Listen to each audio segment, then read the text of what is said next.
하나님의 말씀은 열왕기상 4장 20절에서 28절의 말씀입니다. 유다와 이스라엘의 인구가 바닷가의 모래같이 많게 되매 먹고 마시며 즐거워하였으며 솔로몬이 하수에서부터 블레셋 사람이 땅에 이르기까지와 애굽 지경에 미치기까지 모든 나라를 다스림으로 그 나라들이 공을 바쳐 솔로몬이 사는 동안에 섬겼더라. 솔로몬이 1인분 식물은 가는 밀가루가 30석이요 굵은 밀가루가 60석이요 살찐 소가 10이요 초장의 소가 20이요 양이 100이며 그 외 수사슴과 노루와 암사슴과 살찐 새들이었더라. 솔로몬이 하수 2편을 딥사에서부터 가사까지 모두 다스림으로 하수 2편이 모든 왕이 다 관할한 바 되매 저가 사방에 둘린 민족과 평화가 있었으니 솔로몬이 사는 동안에 유다와 이스라엘이 단에서부터 브엘세바에 이르기까지 각기 포도나무 아래와 무화과 나무 아래서 안연히 살았더라. 솔로몬이 병거의 말이 외양간이 4만이요 마병이 1만 2천이며 그 관장들은 각각 자기 달에 솔로몬 왕과 왕의 상에 참여하는 모든 자를 위하여 먹을 것을 예비하여 부족함이 없게 하였으며. 다 같이 읽으시겠습니다. 또 저희가 각기 직무를 따라 말과 준마에게 먹일 보리와 꼴을 그 말이 있는 곳으로 가져왔더라. 아멘. 할렐루야. 저희 평강의 복을 기원하는 마음으로 샬롬 인사 나누시기 바랍니다. 샬롬. 샬롬. 오늘도 목요 새벽 기도에 잘 나오셨습니다. 우리 가을 붕해가 내일로 다가왔습니다. 강사 장경철 목사님은 오늘 오후에 도착하셔서 집회 준비에 들어가게 되겠습니다. 강사 목사님을 위해서 기도해 주시고 우리가 주님께로 인도하기를 원하는 영혼들의 구원을 위해서 기도하시고 이번 붕해를 통해서 우리 심령과 삶이 부흥될 수 있도록 우리 가정과 교회가 부흥될 수 있도록 기도해 주시기를 바랍니다. 오늘 본 말씀은 솔로몬 시대 이스라엘 백성이 누렸던 태평성대를 보여주고 있습니다. 20절 말씀 같이 읽겠습니다. 20절 말씀 시작. 유다와 이스라엘의 인구가 바닷가의 모래같이 많게 되매 먹고 마시며 즐거워하였으며 그 나라의 백성들이 바다의 모래같이 많게 되고 그리고 먹고 마시고 즐거워하는 희락이 그 나라에 있었다. 정말 얼마나 아름다운 모습입니까? 나라가 평안하고 번성하고 백성들의 삶이 다 그렇게 평강과 기쁨을 누리며 살게 되는 그런 나라를 솔로몬 시대 이스라엘이 받아 누리게 되어서 인구도 많아지고 물질도 많아지고 그래서 1인분 식량 중에 이런 대목이 나와요. 하루에 소를 30마리를 잡았다.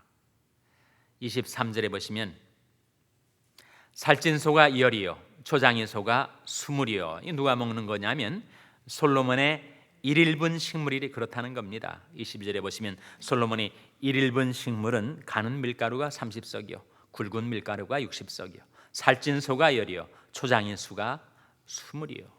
하루에 소를 30마리를 잡을 정도로. 물론 솔로몬과 그 대신들이 먹었던 것이겠지만 그렇게 물질적으로도 풍요로웠다 하는 말씀이죠. 왕과 대신들만 그랬는가? 그 나라 백성들의 한 사람 한 사람의 삶이 그렇게 평안하고 복되었다 하는 말씀이 오늘 본 말씀 25절에 나옵니다. 25절 말씀 한번 같이 읽겠습니다. 25절 말씀 시작. 솔로몬이 사는 동안에 유다와 이스라엘이 단에서부터 브엘세바에 이르기까지 각기 포도나무 아래와 무화과 나무 아래에서 안연히 살았더라. 솔로몬 시대 유다와 이스라엘이 단에서부터 브엘세바, 이스라엘의 맨 북단 단에서부터 남단 브엘세바, 그러니까 온 나라 백성 한 사람 한 사람이 각기 포도나무 아래와 무화과 나무 아래서 안연히 살았더라. 어떤 뜻일까요? 포도나무 아래와 무화과 나무 아래. 성경에 종종 나오는 표현입니다. 그것은 백성들에게 다 기업이 나누어지고 분배가 되고, 그리고 돌아가서 백성들이 다 자기 집이 있고 자기 터전이 있고 자기 농사지을 땅이 있고, 그리고 외침을 받거나 또는 군주의 학정에 압제를 당하지 않고 평안하고 행복한 삶을 살고 있었다라는 상징입니다. 그래서 이 백성마다 포도나무 아래와 무화과 나무 아래에 살게 되는 것, 그것이 이스라엘 백성들이 꿈꿨던 그 나라의 모습이에요. 두 말씀을 제가 찾아볼 텐데, 바로 포도나무 아래와 무화과 나무 아래에서 그들이 안연히 살게 되는 것, 그것이 하나님의 통치가 임할 때, 하나님의 축복이 임할 때 그들이 살아가는 삶의 모습을 그린 것입니다. 먼저 스가랴 3장 10절 말씀 한번 찾아보시기 바랍니다. 스가랴 3장 10절. 스가랴 3장 10절 말씀은 구약성경 1315면입니다. 구약성경 1315면. 구약성경 1315면 스가랴 3장 10절 말씀. 스가랴가 찾기가 어려운 책이지만 제가 페이지를 말씀드렸으니까 찾기에 도움이 되실 거예요. 1315면 스가랴 3장 10절 말씀 찾으셨습니까? 같이 읽겠습니다. 시작. 만군의 여호와가 말하노라. 그날에 너희가 각각 포도나무와 무화과 나무 아래서 서로 초대하리라 하셨느니라. 하나님 나라가 도래하면 그날에 너희가 각각 포도나무와 무화과 나무 아래로 서로 초대하리라. 자기가 살고 있는 구역, 지경, 삶의 터전 아래로 서로가 서로를 초대하며 서로가 서로를 우애하며 그렇게 행복하게 살아가는 모습을 그린 거죠. 또 한 구절만 더 찾아보겠는데, 미가서 4장 4절 한번 보시기 바랍니다. 미가서 4장 4절. 미가서 4장 4절 말씀 우리 찾아서 한번 같이 읽겠습니다. 미가서는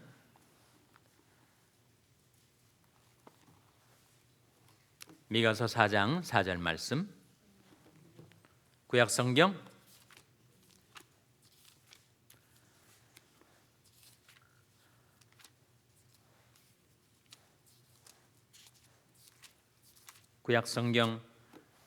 1294면입니다. 미가서 4장 4절 우리 한번 같이 읽겠습니다. 찾으셨어요? 자, 미가서 4장 4절 말씀 같이 읽겠습니다. 시작. 각 사람이 자기 포도나무 아래와 자기 무화과나무 아래 앉을 것이라. 그들을 두렵게 할 자가 없으리니 이는 만군의 여호와의 입이 이같이 말씀하셨음이니라. 만군의 여호와 하나님께서 말씀하시기를 각 사람이 자기 포도나무 아래와 자기 무화과나무 아래 앉을 것이라. 그들을 두렵게 할 자가 없으리니. 이렇게 말씀하고 있는데, 이건 역시 하나님 나라가 도래하게 되면 백성들이 다 자기 기업, 자기 분깃을 받아서 자기 땅에서 그렇게 평안하고 행복한 삶을 살게 될 것을 보여주고 있는 말씀입니다. 이게 솔로몬 시대에 그랬다는 거예요. 그 이후에 이스라엘 민족이 외침에 의하여 또 내란에 의하여 나라가 풍전등화와 같이 시달릴 때는 백성들이 가졌던 꿈이 무엇이냐면, 우리도 언젠가 그날이 오면 포도나무 아래와 무화과나무 아래에서 이렇게 평안히 살고 서로를 초대하며 행복하게 살아가는 그날을 꿈꾸며 살았다는 거예요. 그러면 이 포도나무 아래, 무화과나무 아래가 신약 성경에도 한번 나옵니다. 어디에 나올까요? 요한복음 1장 48절에 보면 예수님께서 나다나엘을 만났을 때 이렇게 말씀하십니다. 빌립이 너를 부르기 전에 내가 무화과 나무 아래에 앉아 있는 것을 보았노라. 나다나엘이 처음 보는 주님이 자기를 알아보니까 깜짝 놀래서 어떻게 나를 아시나이까? 주님이 말씀하시기를 빌립이 너를 부르기 전에 내가 무화과 나무 아래에 앉아 있는 것을 내가 보았노라. 나다나엘이 무화과 나무 아래에서 뭘 했을까요? 그 나라, 하나님 나라의 도래를 꿈꿨던 것이죠. 그래서 하나님의 나라가 임하면, 예수 그리스도가 영광 가운데 오시면, 그렇게 백성들이 다 하나님이 주신 기업 가운데서 그렇게 평강과 희락을 누리며 살게 될 것이다 하는 것이에요. 솔로몬 시대에 정말 놀라운 축복이 그 나라에 임하여서 그렇게 백성들도 많아지고 물질도 풍요로워지고 백성마다 각 사람이 평강과 희락을 누리며 살게 되는 그 놀라운 꿈을 보여주고 있습니다. 근데 그 모든 것의 시작이 무엇이었는가? 무엇으로 인해서 그런 평강과 축복이 그 나라 그 백성에게 임했는가? 그것이 성경의 솔로몬의 시에 나옵니다. 여러분, 하나님 사람 모세의 기도가 시편 몇 편이죠? 시편 90편 아닙니까? 근데 150편이 시편이 대부분이 다윗에 의해서 지어졌는데 솔로몬의 시라고 하는 한 시편이 있습니다. 시편 몇 편이죠? 시편 72편입니다.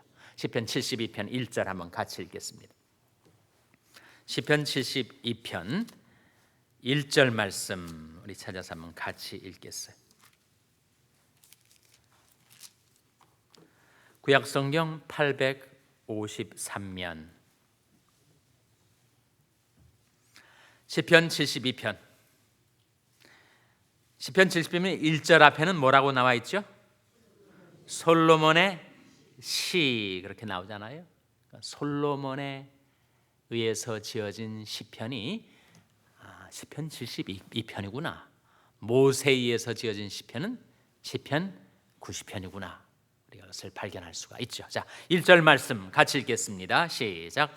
하나님이여 주의 판단력을 왕에게 주시고 주의 의를 왕의 아들에게 주소서. 여기에 주의 판단력과 주의 의가 나옵니다. 그것은 바로 주의 뜻을 가리키죠. 주의 말씀을 가리킵니다. 그래서 하나님께서 솔로몬에게 주의 판단력과 주의 의를 주셨더니 어떻게 되었는가? 2절에 저가 주의 백성을 의로 판단하며 주의 가난한 자를 공의로 판단하리니 3절 말씀 같이 읽겠어요. 시작.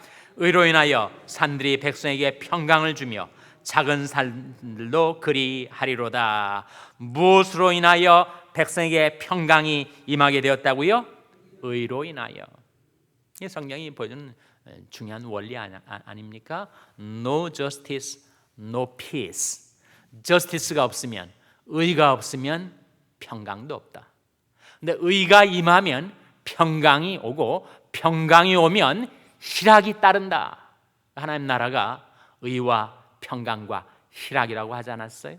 하나님 나라에 의가 있기 때문에 평강이 있고 평강이 있기 때문에 희락이 넘치게 되고 물질적으로도 그래요. 6절에 보시면 저는 뱀풀에 내리는 비같이 땅을 적시는 소낙비같이 이 말이니 저희 날에 의인이 흥왕하여 평강의 풍성함이 달이 닿을 때까지 이르리로다. 저가 바다에서부터 바다까지와 강에서부터 땅끝까지 다스리리니. 그러한 축복이 그 나라에 임했다 하는 거죠.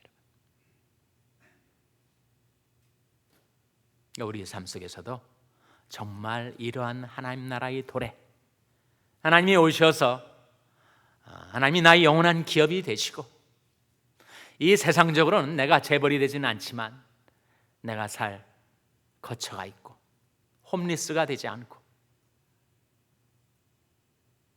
뭐 렌트를 내든지 모기지를 갚든지 내 살 조그만 집이 있고, 그리고 내 자녀들이 하나님을 경외하고 믿음 잃지 않고 평안히 살고, 하나님 나라에 속한 모든 하나님의 백성들이 의와 평강과 희락을 누리며 이 세상에 살지만 하나님의 나라를 살아가는 꿈, 그것이 우리의 비전이고 기도의 제목이 되는 것입니다. 그 모든 것의 시작은 주의 판단력, 주의 의를 우리가 받게 될 때, 하나님의 말씀을 받아서 그 말씀 속에 들어있는 하나님의 뜻을 깨달아 그 뜻 가운데로 행할 때 하나님께서 의도 주시고 평강도 주시고 희락도 주신다 하는 약속의 말씀입니다. 그래서 우리도 평화의 나라에서 이스라엘 백성이 각기 무화과 나무 아래 그리고 포도나무 아래서 하나님을 섬기고 모시고 서로 초대하고 그렇게 의와 평강과 사랑과 축복 속에 살았던 것처럼 여러분의 가정, 여러분의 자녀들, 여러분의 삶 속에도 이러한 하나님 나라가 도래하게 되시기를 주님의 이름으로 축원합니다. 기도하시겠습니다. 오늘 말씀 기억하며 하나님, 저희들이 주의 판단력, 주의 의를 주셔서 저희들이 하나님이 말씀 하나님의 뜻 가운데로 행하여 하나님 나라가 저희들의 삶 속에 도래하게 하여 주시옵소서. 기도하시기 바랍니다. 우리 자녀들을 위해서 기도할 때도 하나님, 저희 자녀들에게 주의 판단력을 주시고 주의 의를 주시옵소서. 기도하시기 바랍니다. 병상에 약한 지체들 위해서 기도하실 때 주님께서 권능의 손으로 붙들어 주시고 고쳐 주시고 건강을 회복시켜 달라고 위하여 기도해 주시기 바랍니다. 우리 샬롬교회를 위해서 기도할 때 하나님, 저희 샬롬교회 주의 말씀을 베풀어 주셔서 주의 의를 행하는 교회, 주의 평강과 주의 희락이 넘치는 교회 되게 해달라고 교회를 위해서 기도해 주시기 바랍니다. 여러분의 생업을 위해서 기도하시고 뉴호프 미션 조성도 목사님을 위해서 기도해 주시기 바랍니다. 내일부터 시작되는 가을 붕해를 위해서 기도해 주시기 바랍니다. 부목사 청빙회를 위해서 기도해 주시기 바랍니다. 하나님, 저희들을 긍휼히 여기사 성령으로 충만케 하여 주시옵소서. 이런 제목들 놓고 우리 합심해서 기도하겠습니다.